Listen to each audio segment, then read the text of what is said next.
আমি এই মুহূর্তে বেশ ব্যস্ত সময় পার করছি। আমি আসলে ঢাকা ছেড়ে এখন গ্রামে থাকার প্ল্যান করছি।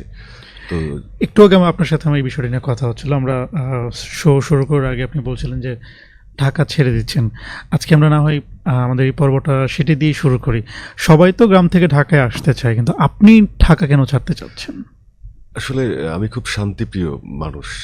হুম, হুম। মানে যে যদি মনে হয় যে ওই একটা মানে আমাকে কেউ একটা মানে কি বলা যায় এটাকে, ভালো ভালো খাবার বসিয়ে দিয়েছে আমার সামনে, সেটা আমার খেতে হবে, কিন্তু আমার কাছে মনে হচ্ছে এই খাবারটা খেলে আমি হয়তো বা অসুস্থ হতে পারি, আমি ওই খাবারটা খাবো না। সেটা মানে কি অসুবিধা হচ্ছে ঢাকায় আপনার? আহ, ঢাকায় ধরুন আমি চাইলেই প্রাণ খুলে কোথাও মুভ করতে পারছি না। কেন? পারছি না, মানে আমার ভালো লাগে না আর কি। নাকি এটার পেছনে আপনার স্টারডম অনেকটা কাজ করছে? না না, ভালো লাগছে না আমার। আচ্ছা। আহ, মানে কি শহরের কোলাহল, বিশৃঙ্খলা এরকম কিছু? শহরে কোলাহল তো আছেই, সেই সাথে আসলে আমি তো কোনো সংগঠনে নেই। আমি তো আগে থেকেই উন্মুক্ত ছিলাম। হুম, মানে আমি চাইলেই যেখানে খুশি সেখানে কাজ করব, হুম, আমি আমার মতো করে কাজ করব। হুম। তো তার জন্যই মূলত হচ্ছে আমার এই মানে কি বলা যায় যে হুটহাট সিদ্ধান্ত নেওয়া। আমি যখন 2021 সালে ঢাকায় আসতে শুরু করলাম, তখনও আমার কাছে মনে হয়েছিল যে ঢাকায় না থেকেও আমি কাজ করতে পারবো গ্রাম থেকেই।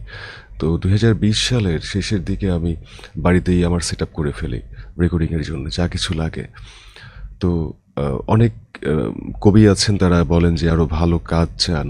তো ভালো কাজ করবার সুবাদে মূলত হচ্ছে আমার ঢাকাতে আসা। তো ঢাকাতে এলাম, ভালো কাজও করলাম। কিন্তু এখন যেটা হয়েছে যে আমি বিয়ে করেছি, সদ্য আমার একটা ছেলে হয়েছে। মনে হলো যে ঢাকায় থেকে আমি আমার পরিবারের সাথে সেভাবে হয়তো বা সময় দিতে পারবো না। আমার কাছে এখন মনে হয় যে মানে গতকালই একজনকে বলছিলাম যে কোথায় থামতে হবে সেটা জানতে হবে। আমার কাছে মনে হয় এখন আমার থামার সময় এসছে। মানে এই থামাটা কি ঢাকার যাত্রাটা হ্যাঁ, থামা? ঢাকার যাতায়াত আচ্ছা, থামা। মানে গ্রামে গিয়ে আসলে কি করতে চান বা কি প্ল্যান আপনার? আহ, আমার একটা আবৃত্তি স্কুল আছে আসলে অনলাইনে। হ্যাঁ, অনলাইনে শব্দচিত্র আবৃত্তি স্কুল নামে। ও অনলাইন, আচ্ছা, আচ্ছা। অনলাইনে, এবং হুম, আমার একটা অনলাইনে ছোট্ট একটা বিজনেস আছে, যেটা হচ্ছে মাটির টান নামে। অর্গানিক ফুড নিয়ে কাজ করা হয়, আর শীতের সময় খেজুরের গুড় নিয়ে কাজ করা হয়। আহ, পাশাপাশি আমার ফেসবুক, ইউটিউব, এবং আমি যে কবিদের সঙ্গে চুক্তিবদ্ধ, সব কিছু মিলিয়ে আমি আশা করছি যে আমার আহ, খারাপ সময় যাবে না গ্রামে, আমি ভালো থাকতে তার মানে পারবো। হচ্ছে আপনি মানে ঢাকায় থেকে যে কাজগুলো করছিলেন, হ্যাঁ, আপনার আবৃত্তির অনলাইন স্কুল কিংবা হচ্ছে আপনার অনলাইন বিজনেস, আপনি সবকিছুই কন্টিনিউ করবেন, বাট সেটা আপনি গ্রাম গ্রামে থেকে, হ্যাঁ থেকে। গ্রাম থেকে হ্যাঁ, করব। এটা ভালো। এটা আমার কাছে মনে হচ্ছে যেটা ওয়াইজ ডিসিশন। হ্যাঁ, তারপরেও তো থাকে না যে আসলে আমরা তো শহরমুখী হতে চাই, শহরের জীবন। বিশেষ করে আপনি যে বলেন আপনার কিছুদিন আগে ছেলে হয়েছে, জি। সবাই তো চায় তার ছেলেকে একটা ভালো স্কুলে পড়াতে, ইংলিশ মিডিয়াম স্কুলে পড়াতে। তো সেই জায়গা থেকে আপনি আসলে আপনার সন্তানের জন্য কি একটা ভালো ভবিষ্যৎ চিন্তা করছেন না? আসলে ভালো ভবিষ্যৎ তো সেটাই, যেখানে আমার সন্তান ভালো থাকবে। আমার সন্তান ঢাকাতে ভালো থাকবে না। মানে আমি যদি ভালো না থাকতে পারি, আমার ওয়াইফ যদি ভালো না থাকতে পারে ঢাকাতে, আমার সন্তান কিভাবে ভালো থাকতে পারবে? ভালো একটা পরিবেশ দরকার তো। আমার জন্ম, বেড়ে ওঠা, পড়াশোনা একেবারেই অজপাড়া গায়ে। 2006 সালে আমার গ্রামে সম্ভবত বিদ্যুৎ আসে। আমরা তখন খুবই ছোট।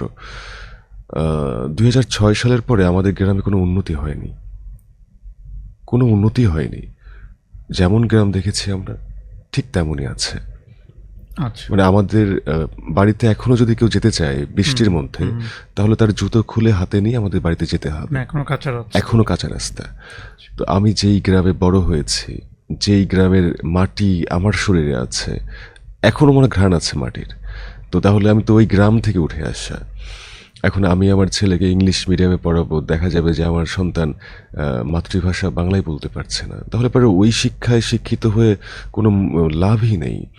আমার সন্তান ভালো থাকতে পারবে না, কখনোই সম্ভব না। আমার সন্তান তখনই ভালো থাকবে যখন মা, বাবা, দাদা, দাদি সবাইকে নিয়ে থাকবে, ভালো থাকবে।